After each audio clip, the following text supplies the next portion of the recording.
वाचन विधि नंबर 8, देखिए क्या होती है वाचन विधि।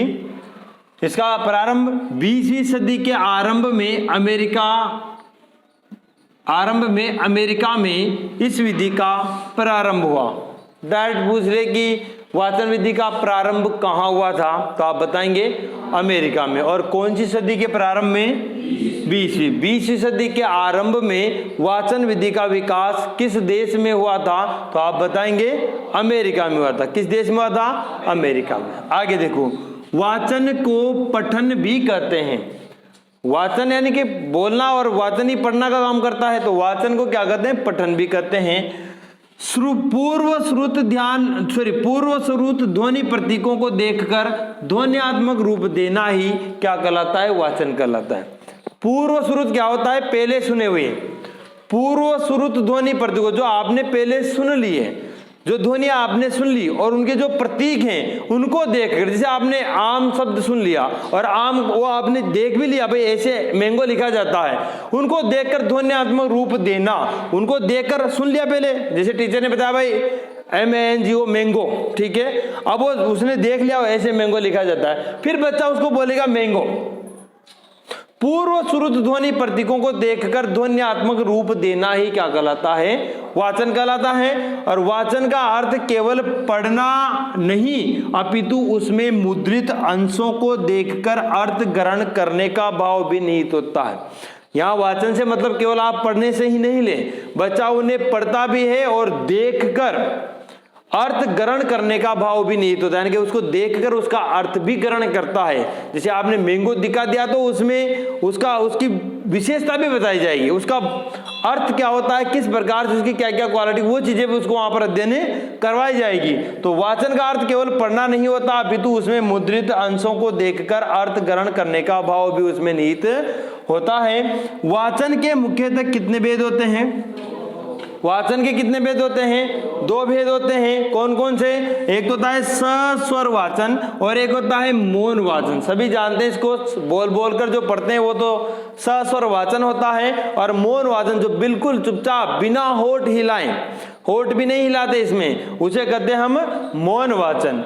तो देखो पहला हमने लिखा इसमें सस्वर वाचन, कि बोलते हुए किया गया वाचन सस्वर वाचन कहलाता है। स्वर यानी कि बोलना और स यानी कि साथ में स्वरों को बोलते हुए पढ़ना सस्वर वाचन कहलाता है। तो बोलते हुए किया गया वाचन क्या कहलाता है? सस्वर वाचन कहलाता है। इसके भी यानी कि सस्वर वाचन के भी 2 भेद होते हैं। एक तो होता है समवेत सस्वर वाचन और एक होता है व्यक्तिगत सस्वर वाचन। समवेत यानी कि सब बच्चे एक साथ बोलते हों, समवेत हो गया। और व्यक्तिगत यानी कि एक ही बच्चे से पढ़ाया जाए, वो क्या हो गया? व्यक्तिगत सस्वर वाचन हो गया। अब इनको और आगे पढ़ते हैं, एक बार और देख लो इसको। वाचन विधि 20वीं सदी के आरंभ में अमेरिका में वाचन विधि का प्रारंभ हुआ। वाचन को पठन भी कहते हैं। पूर्व श्रुत ध्वनि प्रतीकों को देखकर ध्वन्यात्मक रूप देना वाचन कहलाता है। वाचन का अर्थ केवल पढ़ना नहीं होता, अपितु उसमें मुद्रित अंशों को देखकर अर्थ ग्रहण करने का भाव भी उसमें निहित होता है। वाचन के मुख्यतः 2 भेद होते हैं, सस्वर वाचन और मौन वाचन। पहला सस्वर वाचन, बोलते हुए किया गया वाचन सस्वर वाचन कहलाता है। सस्वर वाचन के भी 2 भेद होते हैं, समवेत सस्वर वाचन और व्यक्तिगत सस्वर वाचन। अब इनको आगे और पढ़ते हैं हम।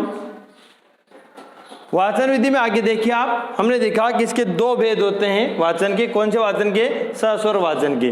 पहला है इसमें समवेत सस्वर वाचन।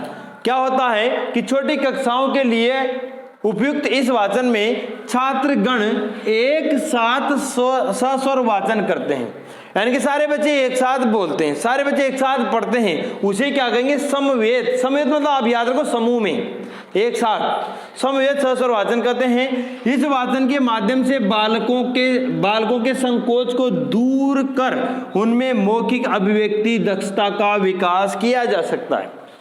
जब बच्चे एक साथ बोलते हैं ना, उनमें संकोच नहीं होता, उनको डर नहीं लगता। आप किसी एक बच्चे को खड़ा करके बुलाओ, डरने लग जाता है। वही बात है, समूह में सभी नाच लेते हैं, लेकिन अकेले नाच नहीं कहो तो फिर पैर दूसने लग जाते हैं। अच्छे अच्छे, जिसको नाचना आता है वही नाचता है अकेला तो, और जिसको बोलना आता है वही अकेला बोलता है, वरना समूह में तो सभी बोल लेते हैं। फिर जिसको नहीं बोलना आता ना वो बच्चे भी देखना आप, वो भी भले छाओ जो बोलो, भले खाएं भी गाना है गाओ भले, लेकिन बोलेंगे जरूर। तो इससे क्या होगा, उन बालकों के संकोच को दूर कर उनमें मौखिक अभिव्यक्ति दक्षता का विकास किया जा सकता है। किस वाचन से? समवेत सस्वर वाचन से। ध्यान रखना, कभी कोई बच्चा आपकी क्लास में ऐसा मिल जाए जो बोलता नहीं हो, संकोच करता हो, डरता हो, तो सभी को बुलाओ। वो पहाड़ी वगैरह बुलाते हैं, कोई क्या बुलाता है, सभी को बुलाओ एक साथ, तो वो बच्चे की झिझक खत्म हो जाएगी। व्यक्तिगत, अब देखो आप, ये तो हो गया समवेत, यह है व्यक्तिगत सस्वर वाचन। दूसरा भेद है सस्वर वाचन का। व्यक्तिगत सस्वर वाचन, एक समय में एक ही व्यक्ति बोलते हुए पढ़ता है। एक बच्चे को खड़ा कर दिया आपने, वो बोलता हुआ पढ़ रहा है किताब को, तो ये कौन सा वाचन हो गया? व्यक्तिगत सस्वर वाचन। सस्वर मतलब बोलते हुए, तो ये हो गया। और इसके भी कितने भेद होते हैं? 2। पहला देखो आप, आदर्श वाचन। दूसरा भेद कौन सा है? अनुकरण वाचन। आदर्श वाचन क्या होता है? देखिए, आदर्श वाचन अध्यापक द्वारा, ध्यान रखो, आदर्श वाचन कौन करता है? अध्यापक करता है। ये फिक्स बिठा लो आप, यहाँ से भी क्वेश्चन आ सकता है। अध्यापक द्वारा लय, यति, गति, आरोह अवरोह पूर्वक किया गया वाचन ही आदर्श वाचन कहलाता है। कोई पाठ है, उसको अध्यापक पूरे पैराग्राफ को लय के साथ, यति, गति के साथ, आरोह अवरोह पूर्वक उसका अध्ययन कर रहा है, वाचन कर रहा है, तो वो कौन सा वाचन कहलाएगा? आदर्श वाचन। इसके माध्यम से अध्यापक बच्चों के समक्ष वाचन का आदर्श प्रस्तुत करता है। वो पढ़ता है पूरे अध्याय को, उसको समझाता है, तो वो कौन सा वाचन कहलाएगा? आदर्श वाचन। अध्यापक द्वारा लय, यति, गति, आरोह अवरोह पूर्वक किया गया वाचन कौन सा वाचन कहलाता है? आदर्श वाचन। कौन सा वाचन कहलाता है? आदर्श वाचन। अब थोड़ा सा और है, उसे भी लिख लेते। देखिए, दूसरा इसका भेद है अनुकरण वाचन। पहला तो हमने आदर्श वाचन पढ़ लिया, अब दूसरा भेद है अनुकरण वाचन। छात्र द्वारा, बस ये भेद है, दोनों एक चीज याद कर लो। आदर्श वाचन अध्यापक द्वारा और अनुकरण वाचन छात्र द्वारा। छात्र द्वारा बोलते हुए लय, यति, गति, आरोह अवरोह पूर्वक किया गया वाचन ही अनुकरण वाचन कहलाता है, और वहां अध्यापक के द्वारा किया गया वाचन आदर्श वाचन कहलाता है, और छात्र द्वारा किया गया अनुकरण वाचन। इस वाचन के माध्यम से छात्रों की उच्चारणगत अशुद्धियों का निदान किया जा सकता है। जो बच्चे बोलने में त्रुटियां करते हैं ना, उसका आप किस माध्यम से निदान कर सकते हो? अनुकरण वाचन के द्वारा। बच्चे को खड़े करके पढ़ाइए आप, जो जो अशुद्धियां उसको समझाते जाइए बीच बीच में, भाई ऐसे नहीं ऐसे पढ़ते हैं, तो उसका छात्र की जो उच्चारण करने में जो अशुद्धियां होती हैं उनका निदान हो जाएगा, वो गलतियां उससे कम होने लग जाएंगी, खत्म हो जाएगी। ठीक है, देखिए वाचन विधि में दूसरा है, अपने पहला पढ़ा था सस्वर वाचन, और दूसरा वेद इसका वाचन में मौन वाचन, जो हमारे लिए सबसे ज्यादा उपयोगी है। बड़े बच्चे, तैयारी वाले सब इसी का उपयोग करते हैं ज्यादा। मौन वाचन, बिना होठ हिलाए चुपचाप मन ही मन पढ़ना क्या कहलाता है? मौन वाचन। कई लोग वो होठ हिलाते रहते हैं ना, तो वो मौन वाचन नहीं है भाई।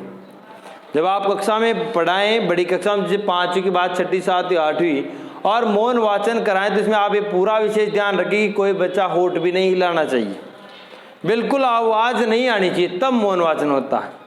ध्यानपूर्वक पढ़ता है बच्चा, कम समय में ज्यादा पढ़ता है, चिंतनशील, गंभीर बनता है, ये सब इसकी विशेषताएं हैं। प्रारंभिक कक्षाओं में इस वाचन का प्रयोग, बस ये एक बात है ध्यान कर लो, नहीं करना चाहिए। छोटे बच्चे चुप हो भी नहीं सकते। थोड़ा बहुत आपने इंटर्नशिप में देख भी लिया होगा बीएडधारी छात्रों ने, कि उनको चुप कराना कितना बड़ा काम है, एक महान काम है, मतलब है ना, मेडल मिलना चाहिए चुप कराने वाले को। और चुप हो जाएंगे तो फिर रोएंगे से, तो रोबा लग जाओगा फिर। अब देखो, प्रारंभिक कक्षाओं में इस वाचन का, कौन से वाचन का? मौन वाचन का आनंद लेना है तो कौन सा वाचन कराओ प्रारंभिक कक्षाओं में? सस्वर वाचन। बोल 2 एकम 2 सारा है, बोलेगा जोर से, बस आनंद आ रहा है, मजा, फिर हमें हो जाऊंगा मजा। नहीं करना चाहिए, क्योंकि यह छात्रों की उच्चारणगत अशुद्धियों पर पर्दा डाल देता है। जो बच्चे बोलेंगे ही नहीं चुपचाप, अगर आप उनको पढ़ने के लिए बोलोगे तो उनका उच्चारण आपको कैसे पता चलेगा कि शुद्ध उच्चारण करता है कि नहीं करता? तो उनकी उच्चारणगत जो अशुद्धियां होती हैं उन पर यह पर्दा डाल देता है। कक्षा 5 से, कई जगह 6 से भी मिल सकता है, तो आप घबराएं नहीं, कक्षा 5 से इसका प्रयोग प्रारंभ कर देना चाहिए, यानी कि उच्च प्राथमिक स्तर से। 6ठी से 8वीं उच्च प्राथमिक आ जाता है। इसके गुण देखिए आप, बिना थके लंबे समय तक पठन संभव है भाई, थकते कम है इसमें। पठन गति का विकास होता है, समझते हुए पठन संभव है और स्वगति से पठन संभव है। ये सब इसकी विशेषताएं हैं। फिर एक बार देख लो, मौन वाचन, बिना होठ हिलाए चुपचाप मन ही मन में पढ़ना मौन वाचन कहलाता है। प्रारंभिक कक्षाओं में इस वाचन का प्रयोग नहीं करना चाहिए क्योंकि यह वाचन छात्रों की उच्चारणगत अशुद्धियों पर पर्दा डाल देता है। कक्षा 5 से इसका प्रयोग प्रारंभ कर देना चाहिए। इसके गुण हैं, बिना थके लंबे समय तक पढ़ना संभव होता है, पढ़ने की गति का विकास होता है, समझते हुए पढ़ना संभव होता है, स्वगति से पठन या पढ़ना संभव होता है। ये हुए अपने वाचन विधि कंप्लीट।